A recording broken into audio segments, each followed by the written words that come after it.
Halo sahabat pecinta informasi, sebelum lanjut ke videonya, jangan lupa tekan tombol subscribe dan nyalakan tombol loncengnya.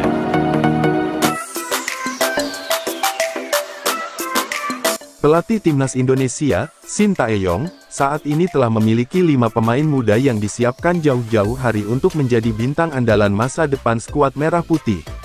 Setidaknya, ada 5 nama pemain muda yang mulai mendapatkan kesempatan bermain dari Shin Tae-yong, terutama ketika Timnas Indonesia menghadapi Brunei Darussalam pada putaran pertama kualifikasi Piala Dunia 2026 zona Asia. 2 nama di antaranya sukses mengukir debutnya bersama skuad Garuda pada pertandingan tersebut. Momen ini juga terhitung istimewa karena mereka tampil mengesankan bersama Timnas Indonesia. Para pemain muda ini juga memberikan harapan baru bagi publik.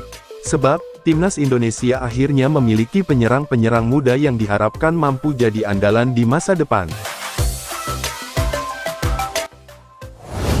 Ramadhan Sananta. Ramadhan Sananta menjadi salah satu pemain termuda di skuad Timnas Indonesia saat ini. Meskipun usianya baru menginjak 20 tahun, dia sudah berhasil jadi tulang punggung di lini serang. Pada 2 pertandingan terakhir, Sananta memang hanya bermain sebagai pemain pengganti kontra Brunei Darussalam. Penampilan pertamanya selama 32 menit sukses menghasilkan 2 gol. Pada leg kedua, pemain asal Persis Solo ini juga menyumbang 1 gol. Kini, dia sejajar dengan Dimas Drajat sebagai penyumbang gol terbanyak Timnas Indonesia di kualifikasi Piala Dunia 2026 zona Asia. Rafael Struijk. Setelah Ramadhan Sananta, sosok pemain termuda lainnya ialah Rafael Struijk. Penyerang sayap asal klub kasta kedua Liga Belanda, ADO Den Haag, ini umurnya juga baru menginjak 20 tahun. Rafael Struijk tercatat lahir di Leidschendam, Belanda, pada tanggal 27 Maret tahun 2003. Sejauh ini, dia baru mengukir 2 penampilan bersama tim Merah Putih, tepatnya saat menghadapi 2 laga uji coba pada FIFA Matchday periode Juni tahun 2023. Sayangnya, Rafael belum bisa bermain pada putaran pertama kualifikasi Piala Dunia 2026 zona Asia. Sebab, pemain keturunan Indonesia Belanda ini sempat mengalami cedera.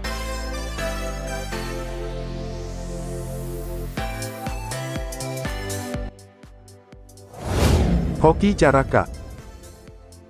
Hoki Caraka menjadi pemain bintang baru di skuad Timnas Indonesia. Striker berusia 19 tahun yang kini memperkuat PSS Sleman itu sukses mencuri perhatian di putaran pertama kualifikasi Piala Dunia 2026 zona Asia. Pada 2 pertandingan itu, Hoki selalu tampil sebagai starter. Laga pertama sekaligus debutnya berlangsung selama 58 menit tanpa menyumbang kontribusi. Aksi terbaiknya baru tersaji pada leg kedua melawan Brunei Darussalam. Sebab, Hoki yang tampil penuh 2 kali 45 menit sukses menyumbangkan 2 gol dan 1 assist. Ini menjadi angin segar bagi skuad Merah Putih karena punya 1 pemain dengan prospek cerah untuk masa depan.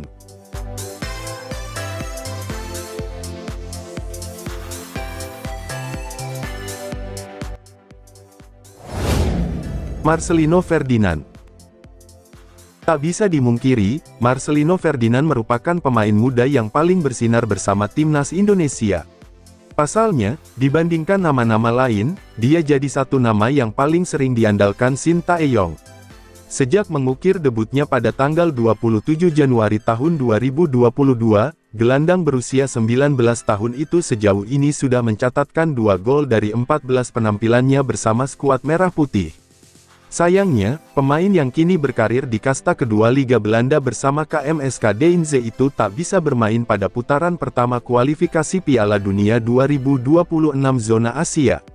Sebab, bekas pemain Persebaya itu tengah menderita cedera hamstring.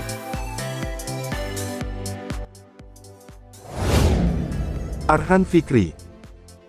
Saat ini, pemain Timnas Indonesia dengan usia paling muda ialah Arhan Fikri. Gelandang Arema FC itu usianya baru 18 tahun. Pemain kelahiran tanggal 28 Desember tahun 2004 itu juga sudah mengukir laga debutnya. Momen ini tepatnya terjadi pada laga leg kedua melawan Brunei Darussalam pada putaran pertama kualifikasi Piala Dunia 2026 zona Asia. Pada laga ini, Arhan Fikri bermain pada menit ke-73 menggantikan Ricky Kambuaya. Meskipun hanya mengukir menit bermain selama 17 menit, gelandang andalan Shin Tae-yong di timnas Indonesia U20 dan U23 ini memiliki prospek cerah sebagai amunisi andalan tim merah putih di masa depan. Selain itu ada dua hal yang harus diperhatikan Shin Tae-yong agar timnas Indonesia bisa melaju ke babak selanjutnya di kualifikasi Piala Dunia 2026. Timnas Indonesia sukses besar di putaran pertama kualifikasi Piala Dunia 2026. Tim Merah Putih menang dengan agregat 12-0 atas Brunei Darussalam. Keberhasilan itu membuat timnas Indonesia sukses melaju ke putaran kedua kualifikasi Piala Dunia 2026. Di sana sudah ada 3 tim kuat yang menanti yakni, Irak, Vietnam, dan Filipina. Timnas Indonesia akan memulai perjalanan di putaran kedua itu pada tanggal 6 November mendatang. Pada laga itu, tim asuhan Shin Tae-yong akan bertandang ke markas Irak. Laga perdana itu tentu sangat penting. Hasil pertandingan itu bisa mempengaruhi langkah timnas Indonesia di kualifikasi Piala Dunia 2026. Sebelum benar-benar berlaga pada putaran kedua kualifikasi Piala Dunia 2026, ada dua hal yang perlu diperhatikan oleh sang pelatih, Shin Tae-yong. Shin Tae-yong selama ini dikenal sebagai pelatih yang adaptif. Ia kerap memakai formasi atau menggunakan skema tergantung lawan yang dihadapi timnas Indonesia. Ketika menghadapi Brunei Darussalam, Shin tampak ingin menambah daftar rencana cadangan. Satu di antaranya adalah memasang Sandy Walsh di posisi baru sebagai gelandang. Kita mungkin akan mendapatkan banyak lagi hal unik yang dilakukan Shin Tae-yong ketika putaran kedua kualifikasi Piala Dunia 2026 dimulai. Harapannya rencana itu berjalan sukses. Timnas Indonesia mengalami peningkatan kekuatan mental yang baik dalam beberapa tahun terakhir. Namun, terkadang beberapa pemain tim Merah Putih masih belum bisa menjaga diri. Level emosi mereka harus tetap dijaga pada putaran kedua kualifikasi Piala Dunia 2026 nanti. Perlu diingat, timnas Indonesia akan menghadapi Vietnam. Tim berjulukan The Golden Stars itu dikenal dengan reputasi pandai memancing emosi lawan dengan tindakan yang kasar.